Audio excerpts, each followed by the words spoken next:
What's going on, guys? It's Madman Plant. We are here live on YouTube at the American Autoflower Cup 2025 judging. So with me, I have my judges box, and we're going to go through their mobile app and rate all of the different flowers here. So inside my box, as you can see, which is very, very nice, we have American Autoflower Cup. This thing is heavy duty and really nice, like the soft touch feel, magnetic lid, very high detail that went into this. And if you open this up right here, bam, you can see everything perfectly lined up with the numbers. So what we're going to do first is go ahead and get our number pad to go with it, because I'm just going to enter the data later. It's all 1 through 10. And we're going to be judging based on, let's see here. We're going to be doing it on look, smell, smoke, and high. So, look, smell, smoke, and perfect. All right, now that I wrote that down, as you can see right here, I'm going to zoom out and down just a little bit for you guys.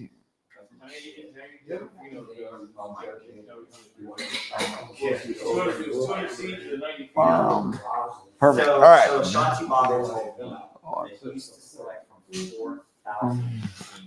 Perfect. So as you can see right here, we're going to start with number 1. And number 1 right here is a Best Auto Hybrid. So everything is professionally sealed and packaged. And as you can see right here in the glass, this is what number 1 looks like. This is gauging the Best Auto Hybrid. All right, so number 1. First thing is the look. Looks decent. Probably like a 7. All right, next one is smell. So it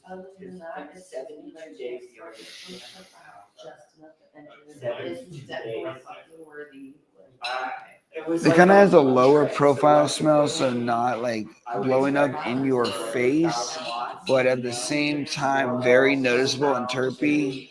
It's a great profile. Very smooth.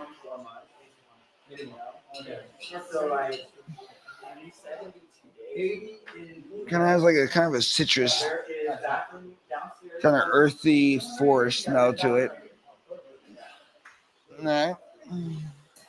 Next one is going to be the smoke. So we're going to grind up number 1 and have the first joint of the shindig.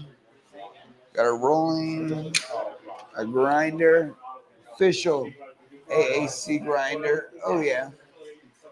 Bam, look at that. All right. So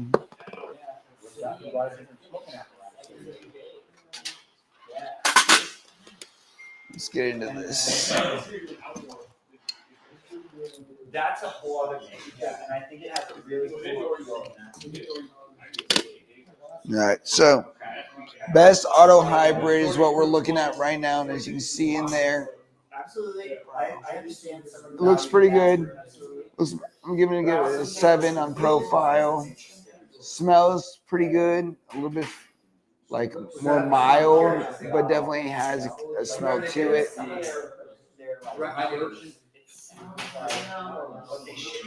I definitely like this how it's already looking so far. So, and as far as like it's not in here, but like not dry, very sticky, very sticky.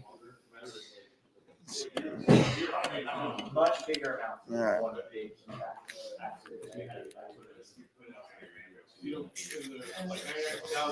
All right. Grinds very nicely. I'm going to go ahead and put this right back into the thing. Oh, jar.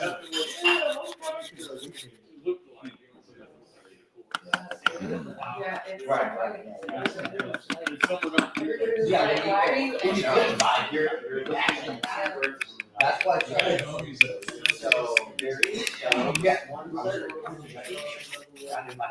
we talked about like on this guy, see some of his Good thing I got this little dab tool to dig some of this out. I'm gonna get this ready for a joint ski.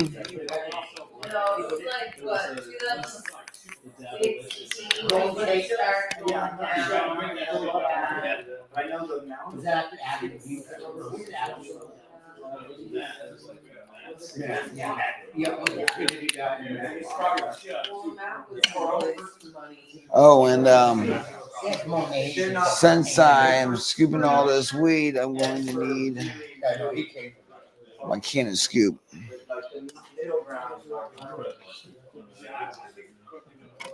All right, we're gonna roll this up.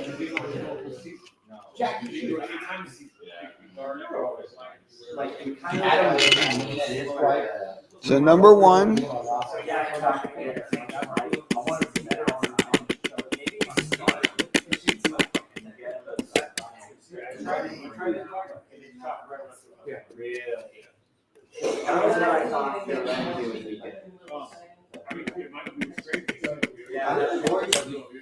And we are using my can and scoop right now. Can and scoop it in. Right there. Bam. And then we can push that down even better. I actually use the side. Perfect for getting that in. Alright. Make sure I get all number one loaded here.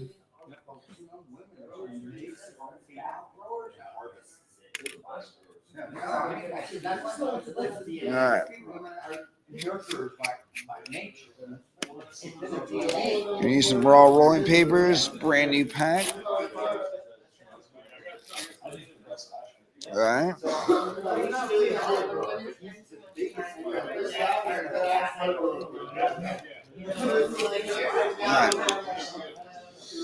So here's what we're going to do. This, for those that just joined, is my box. So in my box has all the samples. We have 58 samples. This is joint number one of 58 samples. And I'm pretty excited. We have this complete. Yeah, my ex tried to take credit. And Jeremy, Jeremy. I'm good? I'm good? Yes. Covered up all the. So I let him fucking on my first. I was like, oh, you go. This is gonna get really bad. I can tell. So he had to take that. All right. Here's joint number one. And then, yeah, like I heard that not long ago. West with those bags and all the other everything. I was like, oh, no. I was like, I'm gonna do it. Cool. Yeah, he's a lot.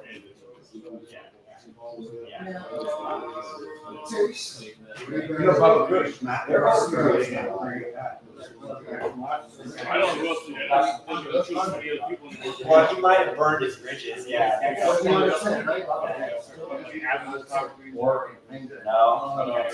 Hey dudes, right now I'm live on YouTube. You join in, we can join the conversation. I'm doing some live judging. So for those that have tuned in, look at that camera right there. Oh, join in. I'm doing some interviews. We got a lot of judges here going through a lot of different strains, 58 to be total. The American Autoflower Cup here in California.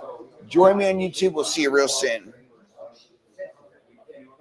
All right.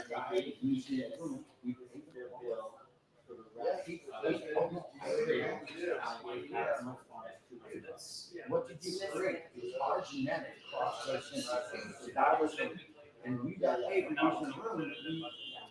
Okay. Yeah. All right.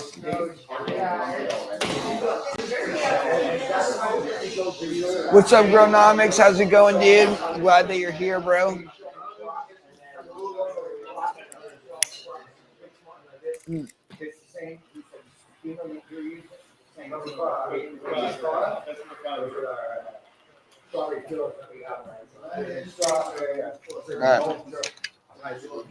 So on sample number 1, the auto hybrid, we got about a. Yeah, just be careful. I have my stuff laid out.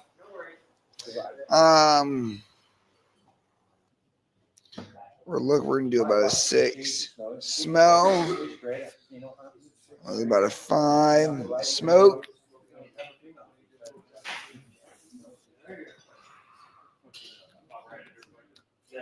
it's smooth, but it's a little bit harsh.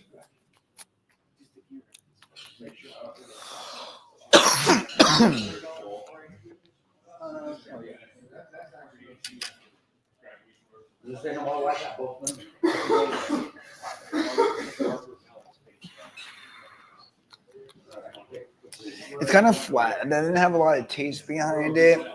It did have, for smell or for look, I did a 6. For smell, I did a 5.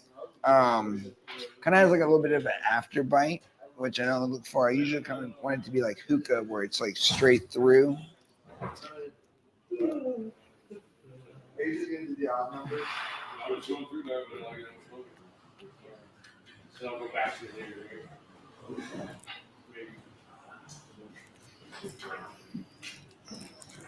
The ash is like a 50-50. It's not pure white, but it's also not like super dark. Did you bring the charger over here? We might want to plug it in like. You want to be on my live? You want to sit down? Join the hot seat? That's right.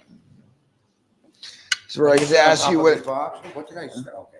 You say, oh, that. I prefer not to sit on top of the boxes because they are nice. So I'll clear them for you. All right. All right. Might as well get the shades on you. So bright. We are in Hollywood, right? We are. We gotta look like stars. All right. So you can just clip this. I wouldn't do it to the glass. Yeah, Don't do it to the glass. Do it to the metal. Yeah, I'll just do it right here. Or on the shirt. Yeah. Because On the shirt. no, Actually, I talk pretty loud enough. I could probably put it right there and you can still hear me. There you go. It's already on you. Look at that. All right. So we got Uncle Stoner in the house. Blessings. So where are you coming from? Originally or from where I just came from? Wherever. Well, originally I'm from a town called Grass Valley, California. Okay. Northern Cal. Elevation 2420. You know, so kind of meant to be, I guess, Uncle Stoner. I don't know. But recently, Illinois with my lovely wife. She's over there in the background. So, Yep, she's that's been where they- wonderful all weekend. that's where me and her preside. That's fantastic. So you have a little bit of leg in the game as far as cannabis. Have you been into your judge's box yet, or are you just smoking around? I've been kind of looking at different ones, smelling which ones I like, or by appearance first, and then smelling is what I'm trying first and everything. Yeah. Are you doing the hash and cannabis, or just hash? Right now, I'm just doing the rosin. Rosin. Well, there is one hash though, number 73.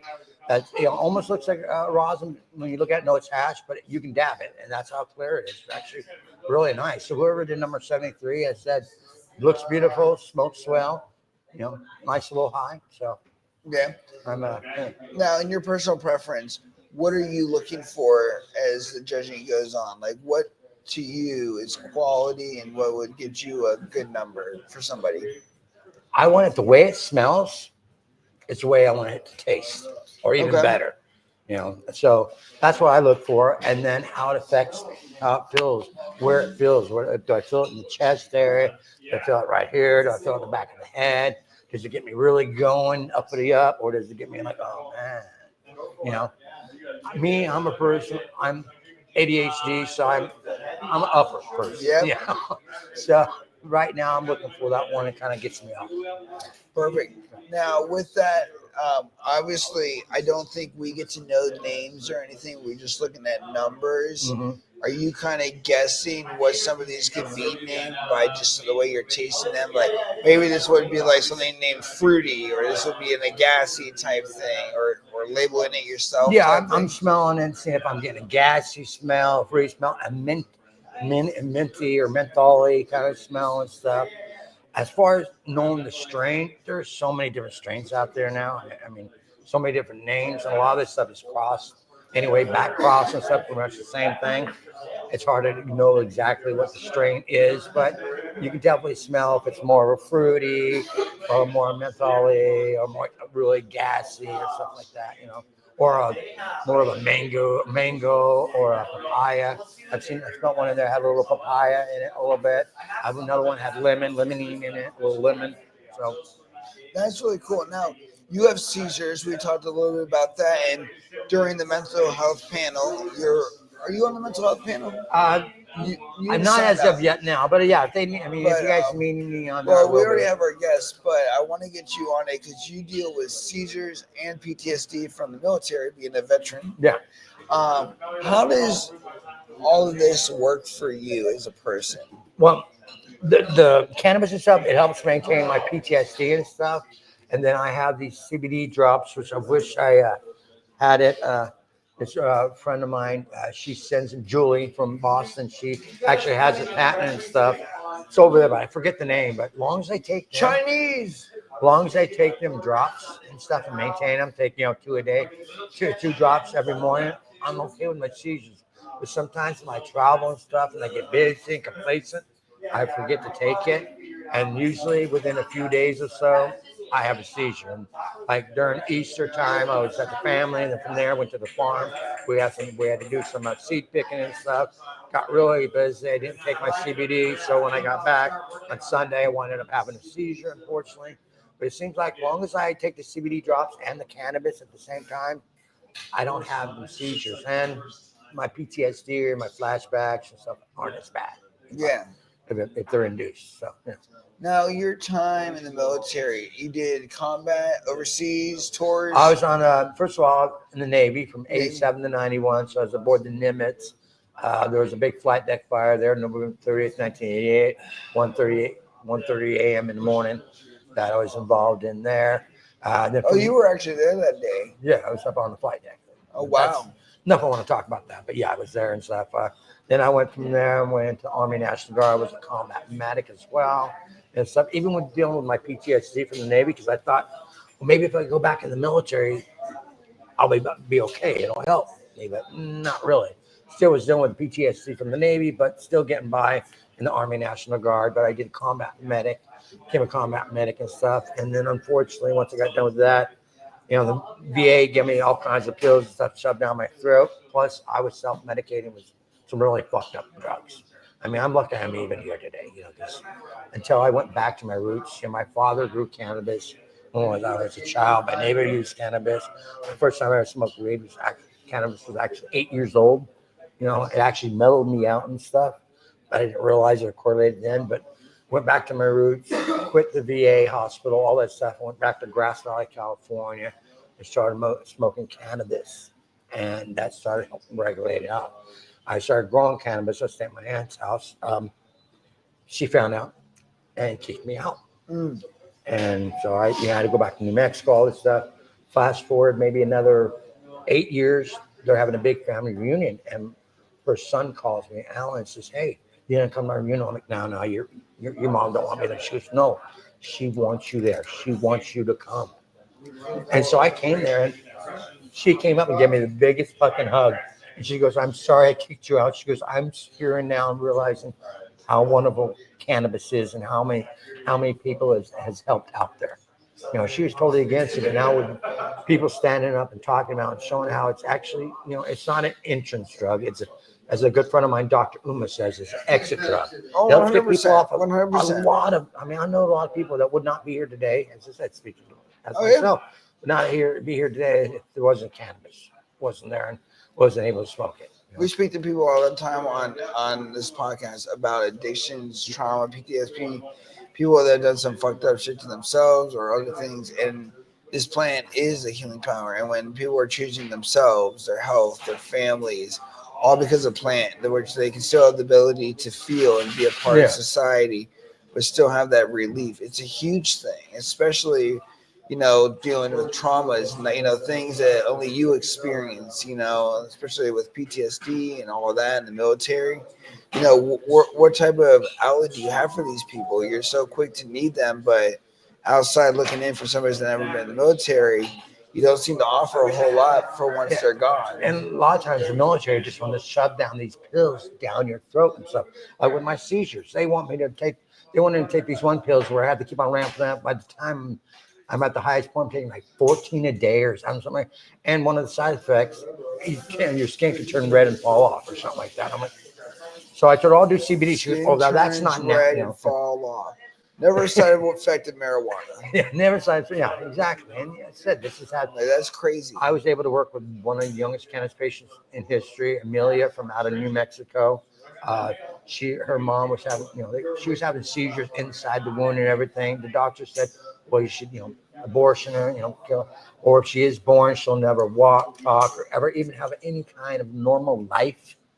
But her mom put her foot down and got it first on Charlotte's Web. It started working, but the way it's processed, ethanol stuff was still inducing seizures. So I knew Jason Cranford at the time. Yeah. And so I got her, we did Haley's Hope. And so I got them in touch with others. So Amelia and them she started doing that, and that helped her out immensely. And now she's walking, talking, everything that they said that she would not do. Yep. She's doing. Oh, absolutely. Of course, she's now on a different CBD. Of course. Yeah. Because they want to doubt her. They don't want to give her options and medicines. They want to make that money for the pharmaceutical, and they don't care how bad them drugs and the side effects they have. No, not at all. Yeah. What's going on, Spanish Dre? What's going on, Agronomics? How's it going, my dudes? Hey. Oh, I forgot we're live. Oh, yeah. Wait, you're not going to be editing it? Shit. No, I will. So I'll take this video. Yeah.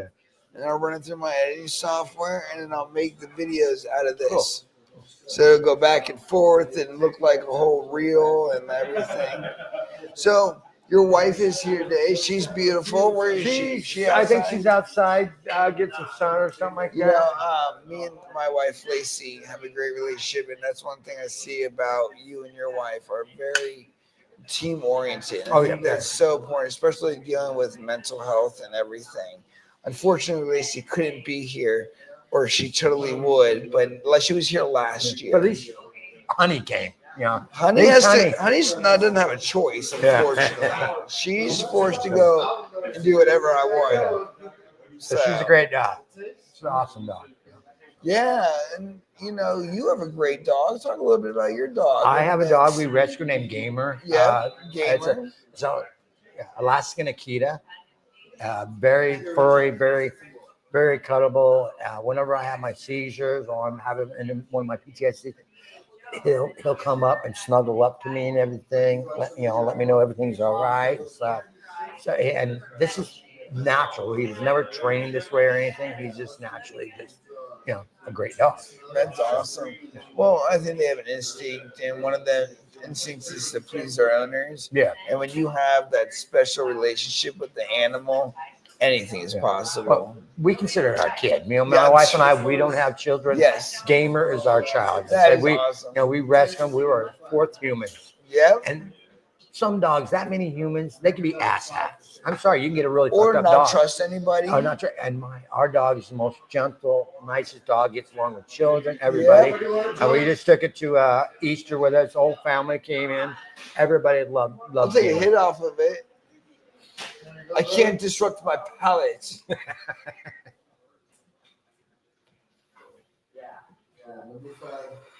what you need to do the documentary on. Very earthy. Lala time here as he smokes, guys. A little harsh.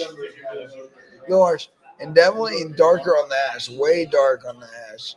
Sometimes I have like snow caps where it's like. Right, nice and white. It burns nice and even. Yeah. A lot of it comes down to flushing. Depends, how they grew it, what nutrients they use, and if they actually flushed it out properly to get a lot out of there. And that's why, unfortunately, I like either hash or a BHO or rosin, because when you do that, you get a lot of the purity. You get take a lot of the purity out. All that stuff that you use to grow with it. You kind of get rid of it. I think. Well, yeah, because you're no longer dealing with plant material. You're dealing with just a trichome Just heads. I mean, even then, still, you're gonna have a minute part of whatever nutrients you Plant. use, yeah, or nutrients you use. It's still gonna be partly in there. Just depends on how well you treat it and then flush it. So, what's your method to madness? Now, do you make your own hash or rosin? I make my own rosin and stuff. Hash I used to. It's been a long time. I mean, I'm friends with a Mila. Mila. A lot of people know her as the Hash Queen, Bubble Man, Marcus. I've been friends with them. Trichome Farmer from back in the day. See, I'm still new to the and then scene of hash. Is that the guy Frenchie that makes the Cano- giant balls and is always holding them? No, well, Bubble Man, he made the bubble bags and stuff like that, which he learned that from Mila and Reinhardt back in the day. And then Frenchie Cannoli, the lost art of hash making. Unfortunately, he's not with us anymore. I knew that. Amazing guy. I spent a lot of time with him.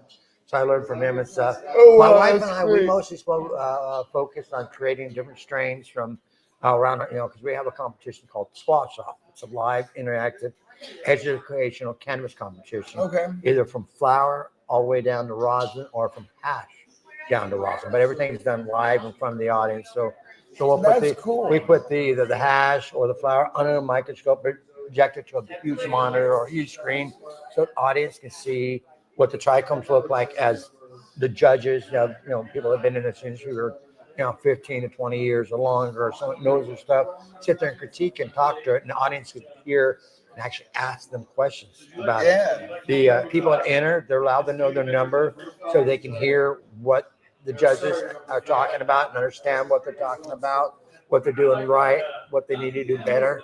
But they can't talk to the judges not until the competition is over with. Because unfortunately, like what I learned from a lot of people that enter other events and stuff, they turn in an entry, they wait 2 or 3 days for the award show to happen, and if they don't hear their number, they don't know why they didn't win. And with our competition, you get to learn stuff. So we've had people that place dead blast or not too well, and they listen to the judges, and afterwards they go talk to them. And now these people are winning all around the world. Grow Face Kill, John Mott, a few other places. Sean, Pheno Hunter, out of Michigan, same thing. He learned from our judges and stuff, and now he's winning places. Why all over the place? Stuart Wells, another guy. He learned from our squash off. Now he's winning a lot of different places. So it's cool to be able, because I believe people need to give that knowledge back. When I first started in this industry, went over to Amsterdam, I met all them old school guys like Franco, who's no longer with us, Mr. Dumac, the Nose, Soma from Soma Seeds, plus a lot of old school people. Sam the Skunk Man, all these, and I picked their brains, and they honestly give me their knowledge of how to grow this plant and stuff. That's the best way. And so I want to try and give back to us the best I can. That's why we created Squash Off too, is try and give that information back to the community, because especially in a new state or new country where cannabis is finally comes legal, a lot of people don't know about this and what about the trichomes and what they're supposed to look like, or what trichomes are, or the fact that you can sit there and take a flower plant and then squash with heat pressure, and all of a sudden you get this new product come out, which is called rosin. Some people don't even know that, and so it's nice that we're able to bring our competition to other places around the world and show people this, and show them that what you can do, because there's so many uses for this plant. That's everybody here. I mean, the way this plant's been put on this planet for a reason, plain and simple, to heal us mentally, physically, and if needed, monetarily. Well, I mean, I try not to look at the monetary part of it. It's more about the education, the vibe, the energy, and the people I get to meet all around the world. I think you have to look at that the money as economic, and part of the equity is put into this. You're taking, scientists and people that are putting real science and, data behind this, and, by 2030, the marijuana industry will be about $250 million a year, or whatever it is. Or no, More than that, billion. I think billion. No, it's up there. I forgot how much it is now. well, yeah, well, It's anyways, up in the high. billions already. This But year, it's one of those things where I believe. it proves that in cannabis, you don't have to just be a weed dealer to make a name and a brand and a product and how to serve or educate or better help people with their experience when it comes to cannabis. Because gatekeeping is great, but when it comes to new states and new alternatives, you want people to have this access because you want them to activate. The more people activated, the more people are going to be influenced. And it Desensitizes. yeah, like before I started growing, I didn't know anybody that grew. And my friend's like, if you grew, you wouldn't have to buy so much weed and you would probably grow better than you do. And I'm glad he told me that because I've made a whole career out of, just growing, you know what I mean? And just like you have. So it's just one of those things where you shouldn't be ashamed of the money part. The money part comes with either the value that we bring, the stigmas that we're breaking, and the doors and opportunities that we're opening to make people know what they're dealing with. So this way we can look at safe spaces, mind, body, and spirit. Yeah, exactly. And of course, I have to say, my changes. One of the also problems out there, yes, people do need the money to do all the research and stuff like that. Yeah. Now some people are making money off the global people because now you got the THCA and people are presenting as flower, that THCA. And unfortunately, there's a lot of people, I know, but there's a lot of people out there selling stuff that they're saying is THC. There's actually THCA. And I mean, unfortunately, there in this industry, there's good, the bad, and ugly. You have to take it with what you get. It's all. Unless you're going to a legally run dispensary that's regulated by state, you are playing chemical roulette with anything that you get from anybody else. Yeah, unless you know this person, you've known them for a lot of years, and they grow up themselves, and you see it, then yeah. But don't just sit there like the IGs and stuff. I get so many people that all of a sudden get mentioned. Hey, I got all this stuff with cannabis. You want to buy it? Like, bro, because you're not looking at my page. First of all, do you look at my page? You're offering me cannabis, want me to buy cannabis from you. Like you see a lot of cannabis on my page, right? Yeah. But yeah. So with that being said, before we let you go, is there anything else particular about this cup that you're particularly excited about this year? Well, this will be my first year. Oh, this is your first year actually judging. I mean, I've judged cannabis all over the world. Amsterdam, Spain, Copenhagen, I know. This dude actually had dreadlocks, believe it or not. How wild is that? If you Google Uncle Stoner on on Google Uncle Stoner, you'll see some stuff, some old videos and stuff with me, dreadlocks and all that. I think one of my is my third or fourth High Times Cup over in Amsterdam. This television show called High Chaparral. They followed me around with a camera and stuff. Named me the nicest guy of Amsterdam. And then there's a movie out there I've never seen, but it's with Uncle Stoner, Jerry Tish, called Dope Smoker's Guide to Amsterdam. I personally have never seen it, but I'm in it apparently, and funny. Royalties, baby. Somebody owes you a check. But if you go to international database, what is it called? You might be entitled to financial compensation. Because I am trademarked. Uncle Stoner is a trademark name. There you go. So yeah, if you go to International Movie Database, type in Uncle Stoner or Dope Smoker's Guide to Amsterdam, there's actually a photo of me from my old school in the garden. So I know it's me. And plus, I used to kick it with Gypsy Nirvana and all that other stuff. Back in the day, did a lot of mushrooms, acid, and cannabis. I mean, I did it right in Amsterdam. So half the time, I didn't know where. A lot of people, because I had the dreadlocks and the energy, people stuck a camera in my face. And I just went with it. So I wonder what other movies or documentaries are out there about me. I know. Burning Man. I know there's a few from Burning Man. That's cool. That's one place I want to do. Is Burning Man. I went 7 times in a row back in the day. That's from 2001. Damn, that's awesome. Why'd you stop going? I just started doing more traveling around the world and stuff. And it started getting really crowded there, and the prices kept on going up higher and stuff. Married Marion, and I forgot the other guy's name that used to run it. I don't know. It seems like they started getting more money and prices.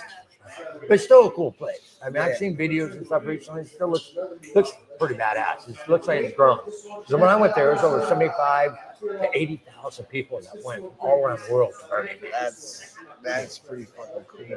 Cool. Well, hey, thanks, man. Dude, enjoy your judging. Oh, thank you. So far, I'm liking it. You know, there's some nice entries so far, what I'm seeing. So I mean, this was our highest. Oh, my foot's asleep. God damn it. I did 4 dabs in a row, then you have me sit down, you know. So I'm like, oh. This one wasn't the highest ranking, but I did kind of like it. It got Which me one? stoned. This one, number 1. Number 1, huh? Yeah, now I'm on number 2. All right. Take care. Thanks for listening, guys. I need your Although I mic. rambled around, I know. Perfect.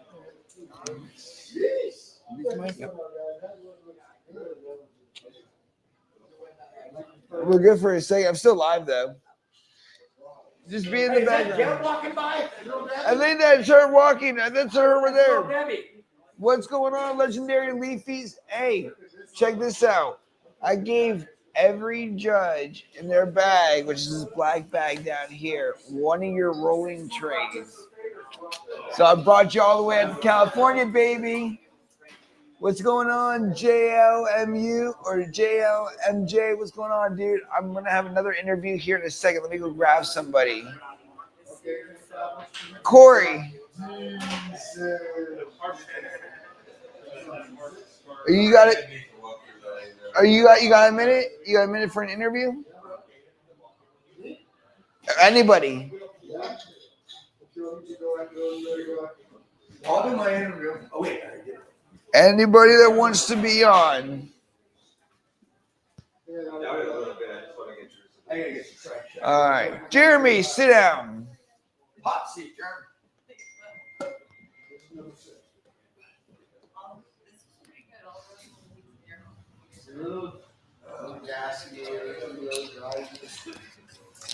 Hold on. Eugene, did you tell Ashley to bring lighters? Okay. She didn't? Message her back, say, don't worry about it. I'm going to have Adam bring it. Okay. So you have it? Yep. Yeah, that's right. Deny everything.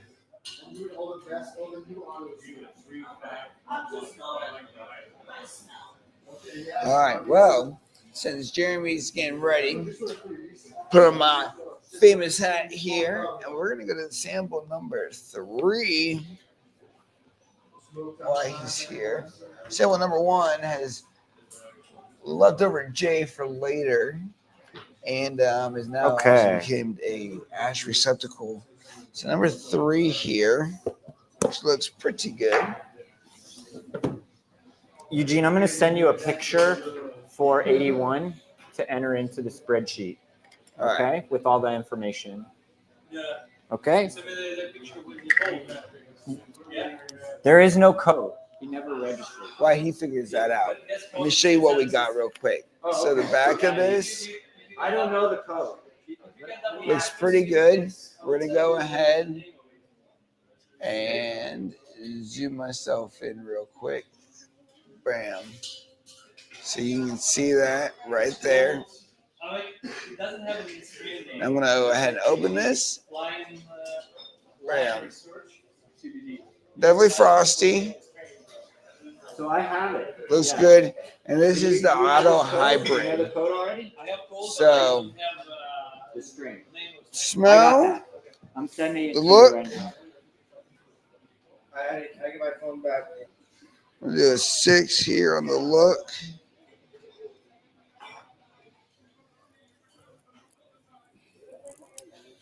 Smell. All right. Definitely foresty. Like very earthy. So we're going to do 4. Now it's sticky, but also kind of dry feeling, but definitely has a lot of moisture still left in it. All right. Okay, Eugene. Now we're going to go ahead and grind this up real quick.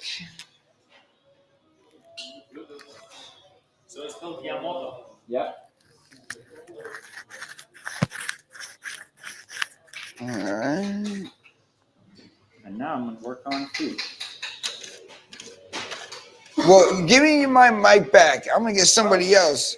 Sorry. No. Yeah. No. Are we doing it? No. You hurt my feelings. You hurt my feelings. I gotta do food. Actually, I should have turned it on. So you're like, oh. Well, give me 3 minutes and you can go. Yeah, I'm good. There. You see that? He almost ran out on me. God, worse than a date. God, level of rejection. I don't know if I'm gonna be able to continue this madman plan. That hurts. So, Jeremy, we are finally in California together for a wonderful cup. So nobody bleeds American Autoflower Cup. I see more than you do. Talk a little bit about this year and what's so special about this year. Okay. Well, this year we got to create the concentrate and hash categories for rosin and all the other kinds of hash. And I believe that that is the true purpose of autoflowers, is for processing. And I think that right now you could process autoflower hash and be equal to photoperiod hash and compete with them in competitions. If you were harvesting your plants a certain way and producing your hash a certain way, I think it is possible to do. And why is that important for people to know? And why is that important for the cup and the culture? Absolutely. So the hottest thing in cannabis is always going to be hash. It's the best way to consume cannabis, in my opinion, and a lot of people's opinion. So it takes on a part of the culture that is striving for the absolute pinnacle, best quality material, and the most art in making that material that's involved in growing and then in processing that plant into a finished concentrated product. And then your concentrates last a lot longer than flour. So you could keep it, as long as you store it properly, for a lot longer and preserve these things and work on next plants. So I think it is the future of autoflowers. And I also think it is the ultimate small batch, because kind of the way that creating these plants works is essentially a once in a lifetime harvest of these different materials. And if you're making concentrate out of that, it is the ultimate small batch concentrate. So literally once in a lifetime. So with what we're doing today, what does it take to put a box like this together? It's very professional, very nice, from the sealed tops to the logos right here. What does this take? It seems almost like a year-round project. It's a lot of work. I have kind of designed this process a certain way, so when it is done correctly, it's actually a lot easier than it looks. But you would imagine it can be very difficult if you've got a whole bunch of different kinds of things that you have to assemble and then sticker and package, especially when every single one isn't streamlined in a process that's all the same, where you have to change the way that you're doing things. It creates a lot of time. And so it is very difficult.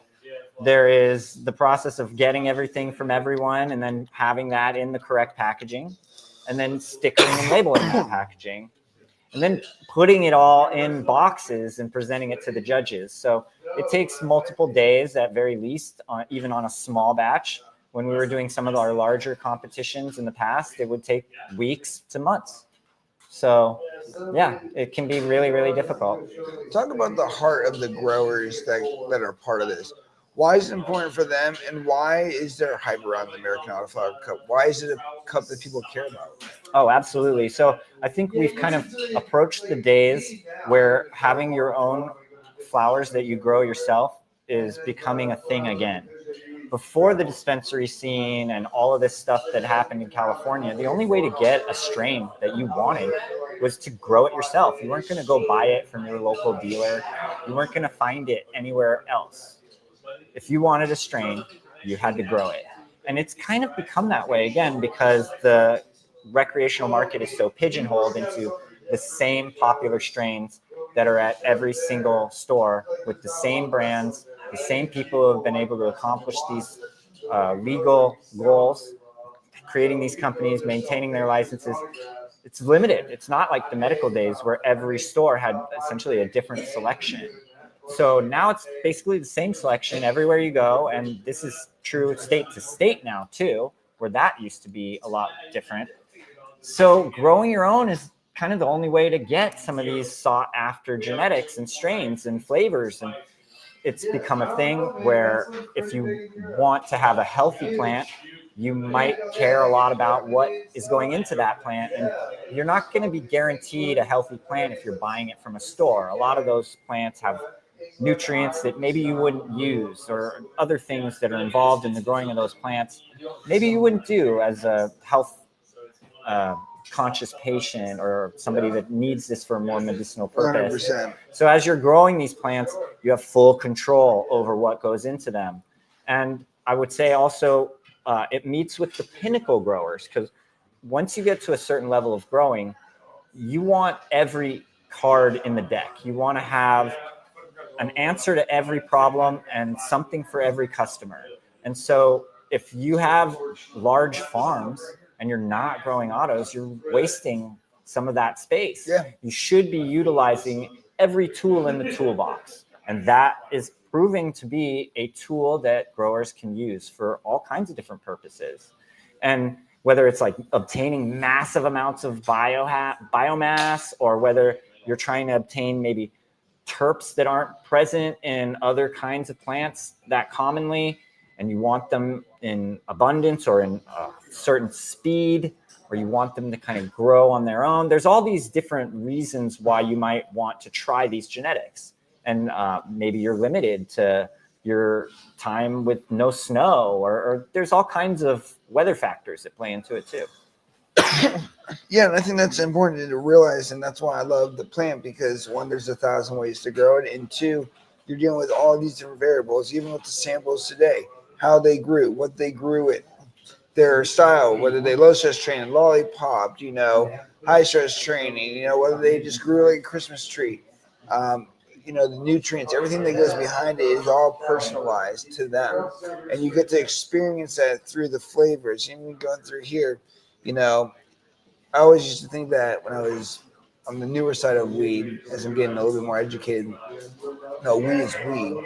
But on the craft side, you really get to understand the flavors and the differences in the aromas and the effects and how it's going to interact with you and your body. And also, everybody's different. So there's also times where what works for you may not work the same way for somebody else. And that's why it leaves it so interactive and fun, because you're never just dialing it down, because every time it's a new strain, every time it's a new project, and then you're getting into the advanced side where you're breeding and you're doing all these crazy things behind it. So it takes you away. I love it. Yeah, I think that's fascinating. And what I really like also is the potential that the autoflower growers see in the plant to achieve goals. They have all the faith that these projects that they're making are going to be successful, and that they're going to advance these plants to the places where they're trying to get them to go. And I think, why be negative and discouraging? You should encourage that. We believe in the cannabis plant. I want the cannabis plant to get to the same places that they want. And if it really does all those things, you just want authenticity. And everybody seems like they're really honest and trying to get to these goals. I like that. Well, I think, there's a professional way to go about being a grower and seeing competition or other people in your space, and this closed off mindset where it's all about gatekeeping and insecurity. It not only robs the person of an experience, but it also affects the whole community that doesn't even know they're affected. And I think the biggest thing is we're in a situation where we need all hands on deck. And to create a space where we all vibe together, it doesn't have to be so like raunchy sometimes. We can be professional and still come with different ideas, different services or products, and still have more than enough space. I don't know how many billion people are there in the world. We act like we won't be able to serve them all. You know what I mean? So, and if you look at it in the real world sense, look at how look up the chart of what companies own what, and you'll be surprised that the world is only compromised about 7 or 8 real companies that are all owned by other companies. So there's that too. Yeah. You know, we're fighting a corporate market that wants to say, no, this is what you like, and these are the profiles, and this is how it's going to help you. And when we're craft growers, we get to say, no, we've experienced this. You know, my mom's experienced this, my aunt's experienced this, and they beat cancer. They got off heroin. They beat their depression. They got back to their life. You know, we got our loved one back, you know, all through this plant, you know. And well, I can go on to the spiel, but it's like we never get concerned about people losing their lives or families or anything to alcohol. We can go buy that now. And we can fill this entire house and nobody would say anything. But if we did that with weed, no, it has to be tied to something. Oh, yeah. And we're all criminals because we don't know, they know. And it's like, I don't know. Oh, I agree with that. There's a lot of double standards, especially with the packaging for cannabis, where you have to have child safety locks on things and whatnot. But a Jack Daniel's bottle doesn't have a child safety lock on Yeah. it. You And can spin it. yeah, so there's a lot of double standards with cannabis, and we're fighting to get cannabis freedom. And every step we make, hopefully we make progress to that. Well, I think by opening up the environments like you have with the cup to great ways, because one, it encourages people that are growing to one, you know, if they want to, put their money where their mouth is, see what the rest of the world thinks about their product. Two, you have a lot of people who want to come to things like this. They don't grow, but they love cannabis so much and they want to get immersed to it. So it's a great way to really combine the market that's only enthusiasts to actual growers. And by converting them to growers through experience, you have first world accounts of how, one, easy it is to grow cannabis, depending on, you know, living soil or cocoa or DWC or whatever. And then two, the options that they have. Not only could I do this, I can create a brand, I can create my own flavor, I could create a garden, I create my little slice of heaven. Right. You know what I mean? And I think that's what all of this kind of ties to. And I'm really excited about the cup because with the mental health panel, we're going to get to hear some of those stories. Sure. Yeah. So, but I'm going to let you go because you have an important job. Like, tacos. Canada's lunch. Yep. But exactly. I really love these conversations, and thank you for all that you do for the cup. Because for people that don't know, this is the backbone, running around, doing all the things, getting everything ready. And so it's really awesome to be here. And, you know, thank you for all that you do. My pleasure. Thank you guys for everything. And I couldn't do it without all of you great judges. Takes a team, takes a village. Everybody here has been bonding, and I think it's a really wonderful thing. Don't lie. There's been lots of drama. It's like a Cold War. Nobody's talking to anybody right now. Everybody's in their corners. We're just professionals, so we're acting. Honey over there is a great demographic of how it's been all week. Yeah. Nobody wants. No, it's been a blast. It has literally been like a family reunion, and that is the heart and soul, is the energy that's brought. I'm getting a call. Trees. I need this back. Yep, take it.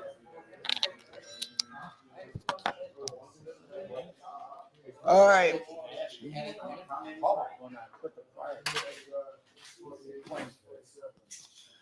How would you feel about doing like about a 5-minute with me? All right. You gotta get to that one. Get to it quick, Chris. And it's Matt Riddle, right? Yeah. Perfect. So I took my strings and put them together like so, and bam. And you get to test out number. So each person that comes up here gets to test out a different flavor with me. So we are number 6 right now. We're number 6. Which one are you on? 11 or 12? I think Oh we're man, on 12. are you sliding through? Are you doing it in order like me? Yeah, do it in order. So it's easy. The charts are different, but yeah. All right. Tight. All right, you two. So for those of you who don't know, this is Matt Riddle. Give everybody like a 30-second introduction to you.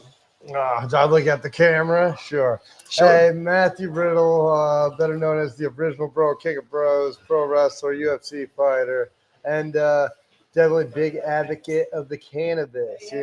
So I'm here to judge and partake in the delights and give my best take. Well, And thanks for having me. that's awesome. Yeah. Well, it's great to Bro. have you here. So Yeah. right now, this is number 6. Smell Yep. that real quick. Tell me Yep. what you think about that. It's these. Yeah, it's a good look. I'd say I'm probably. pretty stern. When you're at number 12 already, you got to build a callus. You don't want to go too high or too low. You got to be able to recircle. This is very Yeah. true.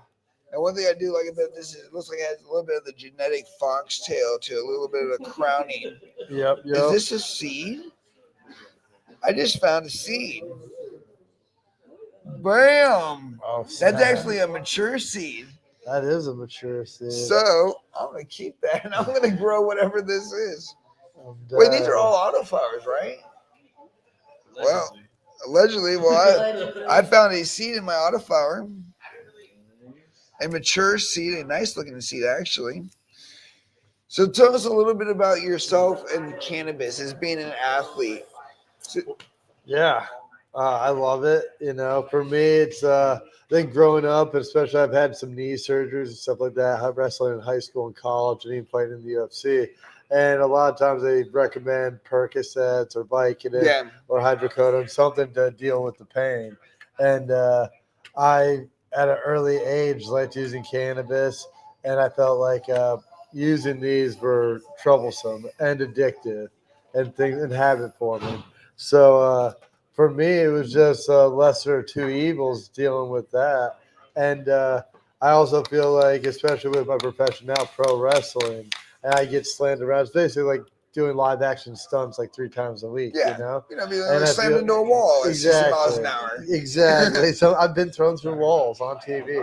That's awesome. But at the same time, I feel like the weed or the cannabis really helps with that. I feel like it's like the ultimate anti-inflammatory, Yes. especially as an athlete. So, and I feel like almost every other. It's not saying you have to, don't have to do it if you don't need it, but like if you're, had a couple surgeries or something, you're dealing with pain, I would say it's definitely. I highly recommend it. It's definitely a better alternative. Well, I imagine too the lifestyle of it, even though some of it is controlled and then some of it isn't, the emotional backlash that you have to deal with because I'm sure, from things not going well or, you really get hurt, Yeah. coming back from that. I don't know if you remember Cartoon Network. I But they do. had a question where they asked all the cartoons, they're like, how come you never get hurt? And then all of the cartoons answered with one word like exercise, this, that, or whatever. But in real life, how do you deal with all of the stresses and the pressures? Because I'm sure too with your contracts and things, there's things that you got to do on a performance level that are not just the fight itself. Yeah. Well, I think, part of being good at a job is understanding the job, right? Just like Very knowing how to true. fight is one aspect of it, but understanding this, like we were talking earlier about like bonuses and stuff like that. And you might rather, instead of fighting just for the win, you might fight for a knockout or fight for a fight of the night or something just to make more money. So I think it's just situational. And you can always say no, or you can always like do something else, But yeah, if you're part of a big show or a big production, you're definitely gonna put your life on the line or your body on the line, and you're working with people that are doing the same as well.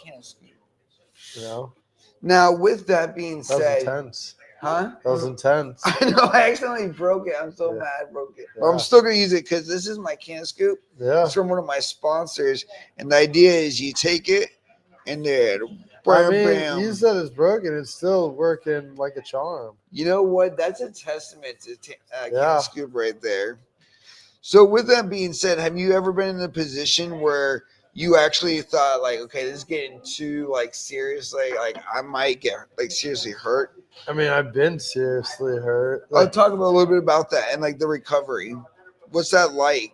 I mean, you break your hand in a fight, you get a plate put in it, or you tear some ligaments in your hand or your knee. You're just out for months, And like for me, like I always just would want to work out, and luckily for me, when I would get hurt, I was usually training for a fight or I was already in a camp. So if you get injured and you're like laying on the couch, that's brutal.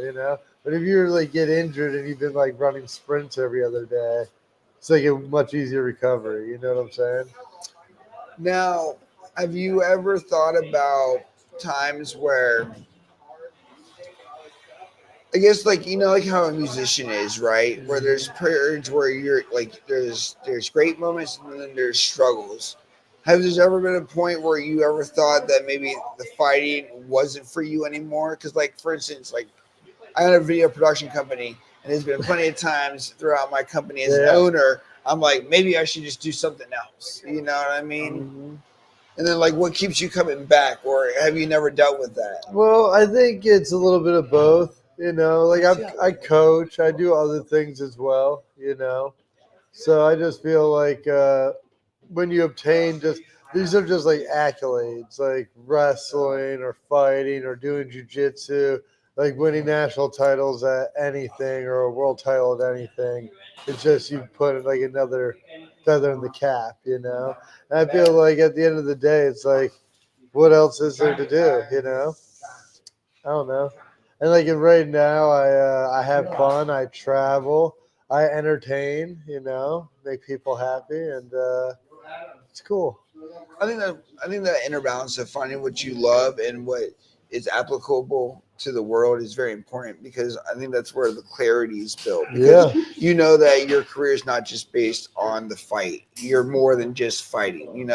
There's things that you can do that also bring that value, that appreciation, that excitement to people's lives. So it's in a way you're an entertainer. That's all it is. Even fighters, I feel like if you're just fighting by default, you're going out, they're filming you, and people are gonna pop on your knockout or your submission or whatever else. You know what I'm saying? So that is number 6 on here, and Yep. so far, smell I think was probably at a 7, and the smoke is actually pretty nice. It tastes smooth. It tastes It definitely sweet. is smooth. What do you look The for? filter, I use the water pipe. I'm a big water pipe guy, and I like doing like a fresh bowl each time. That tastes really good. But I think like sometimes the paper and like the filter and it changes the taste It a little, does. right? But yeah, that tastes very tasty. Tastes very Because smooth. your taste buds are kind of like searching around trying to Yeah. identify what's coming in. That's why with some rolling papers, the chalkiness of them or like the thickness of them can actually deteriorate the experience because you get more of like a burnt paper. Oh yeah. And do you prefer joints over bongs? How do I you prefer the bongs, but my favorite paper, and you can definitely taste the paper on this one. You ever heard of Randy's?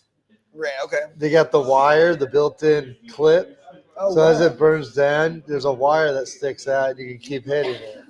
It's pretty sweet, if that's your thing. If you like, and it's a sturdy joint. Like I'm not the greatest joint roller. Yeah. So when I use that, it's I don't know if they even make them, but I'm pretty sure they do. They're Randy's. Randy's, hit me up. Yeah, hit him up. We'll get you. I once sponsored a fighter, and I was actually right here and on his butt. So we'll get you a sponsor. Oh yeah. And some gear. So with that being said, you like color? We got nails. I got colored hair going on. This is Tell me a little bit about this it. is IEDM collection. It's my line. Oh wow. You go Okay. Matt Riddle IEDM. I got this one and a bunch of other sick designs. Even got the face mask. So you can just be thugged out in the fucking airport. Shit. Are we allowed to swear? My bad. You can do whatever you want. All right. Yeah. Yeah. There's only YouTube. They get to decide what's not All right. allowed. You got to make sure it's up to par. So with your lineup, what does this represent? Like, is there a philosophy behind the brand? I mean, just live your life. just have fun. I like color. I feel like a lot of people are, and don't get me wrong, I wear black too. I wear white too. But I like a good variety of color. And I feel like definitely a fan of the cannabis. I lost my job in the UFC for failing a drug test for cannabis.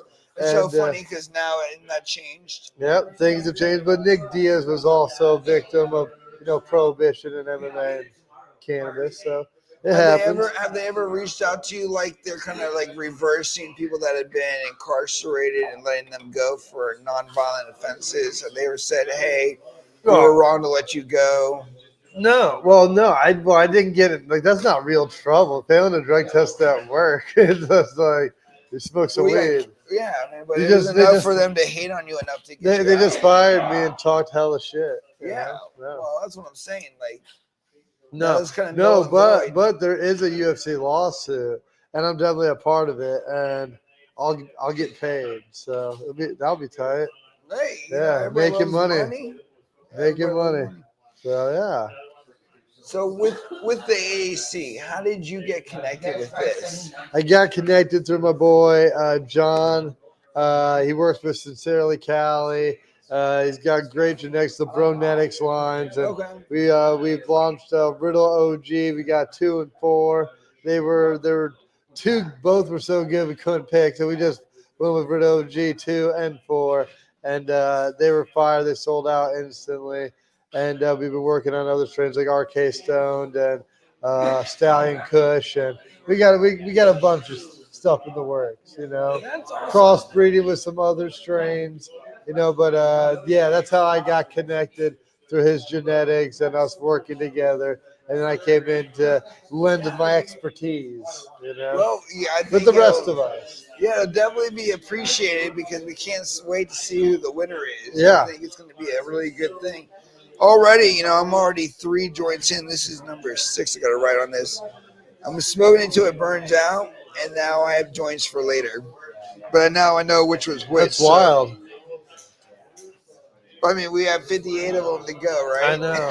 That's why I like the bong rip. I rip a bong, I pack it to the brim, rip it down like halfway through, and I'm like, usually got a good indication of how I like the taste. So I guess how the second or third rip would have been. Yeah. Well, I do probably 2 or 3 rips, like Okay. 3, Like I'll hit it once, again, and again, so it's mostly burnt. Yeah. I want the before and after taste, Just like I want the before and after jar, You get it.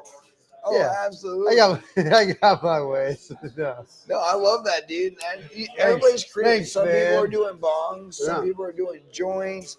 I'm sure some are going to have some blunts. I mean, how everybody prefers to really gauge is different, and that's what the experience is about. It's just so many options. Really is so many ways to intake, Yeah. Yeah. Well, I'll let you go. Yeah, bro. We're gonna have our panel on Saturday, so Yeah. I hope that you are around to see that. Yeah. And then also, I'd love to get you on my live podcast. Oh shit. Which is about a 3-hour session. I'd love to dive a little bit more into mental health. That's my specialty, is connecting mental health and cannabis together. Oh, So I hey. really love the stories about the pills, the athleticism, because that's a great place to inadvertently get into addiction from just injury, where a lot of people suffer.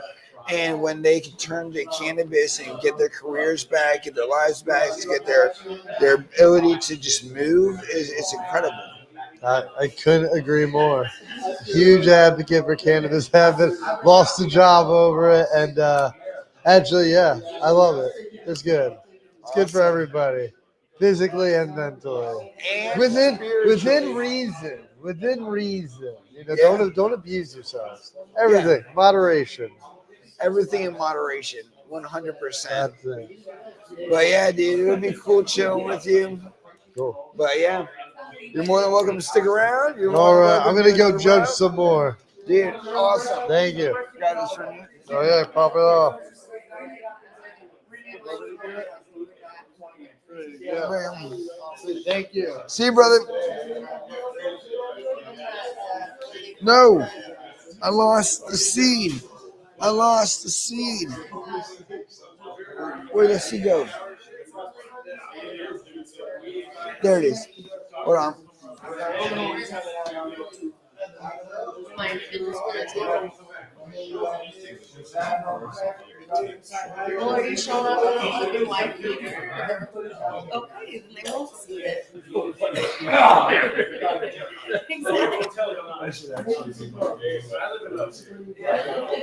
Guys, I'm going to take a break. ICANN is live. ICANN THC. If you want to head over to his page and watch him, he's right there.